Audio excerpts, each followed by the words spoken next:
আমাদের এই মহাবিশ্বে এমন একটা জায়গা রয়েছে যেখানে সময় থেমে যায়। সেখানে পৃথিবীর 1 সেকেন্ড মানে 1000 বছরেরও সমান বা তারও বেশি। আজকে আমরা মহাবিশ্বের সেই রহস্যময় জায়গা বা চতুর্থ আসমান নিয়ে কথা বলবো। পবিত্র আল কুরআন বলতেছে, আল্লাহ সৃষ্টি করেছেন 7 আসমান স্তরে স্তরে।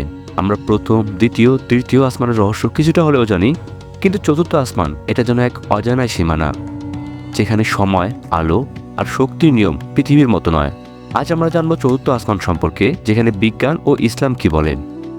আল্লাহ তাআলা সূরা আল মুলকে বলেন, আল্লাহ সৃষ্টি করেছেন 7 আসমান স্তরে স্তরে। তুমি দয়াময় আল্লাহর সৃষ্টিতে কোনো ত্রুটি দেখতে পাবে না। এবং সূরা আল বাকারায় বলা হয়েছে, তিনি তোমাদের জন্য পৃথিবীর সবকিছু সৃষ্টি করেছেন। এরপর তিনি আসমানের দিকে মনোনিবেশ করেন এবং 7 আসমান সৃষ্টি করেন। ইসলামী ব্যাখ্যায় বলা হয়, প্রত্যেক আসমানে আলাদা ব্যবস্থা, আলাদা সৃষ্টি আর আলাদা ফেরেশতা আছে। চতুর্থ আসমানকে বলা হয় আসমানুন রাবেয়া, যেখানে রয়েছে এক বিশেষ ফেরেশতা যার নাম হচ্ছে আদনান। তার দায়িত্ব হলো নক্ষত্রমণ্ডল ও মহাজাগতিক ভারসাম্য রক্ষা করা। সহিহ বুখারীতে উল্লেখ আছে, নবী করিম সাল্লাল্লাহু আলাইহি সাল্লাম যখন মেরাজে চতুর্থ আসমানে পৌঁছান, তিনি সেখানে হযরত ইদ্রিস আলাইহিস সালামের সঙ্গে দেখা করেন। ইদ্রিস আলাইহিস সালাম সম্পর্কে আল্লাহ তাআলা বলেছেন, আমি তাকে উন্নত মর্যাদার স্থানে উন্নীত করেছি।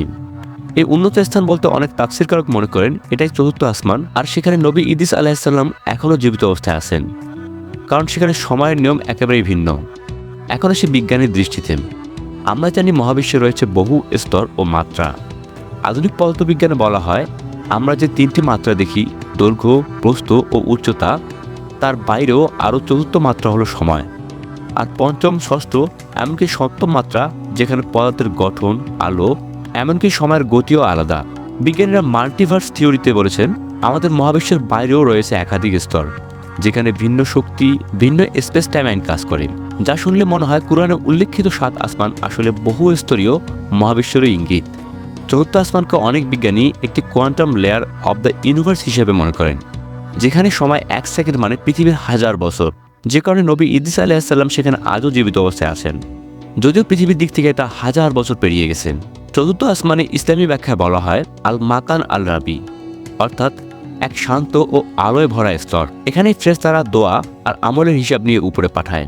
কিছু হাদিসে বলা হয়েছে, এই স্তরে এমন এক আলো প্রবাহিত হয় যা পৃথিবীর সূর্যের আলোকে হার মানায় না, বরং তাকে ছাড়িয়ে যায়।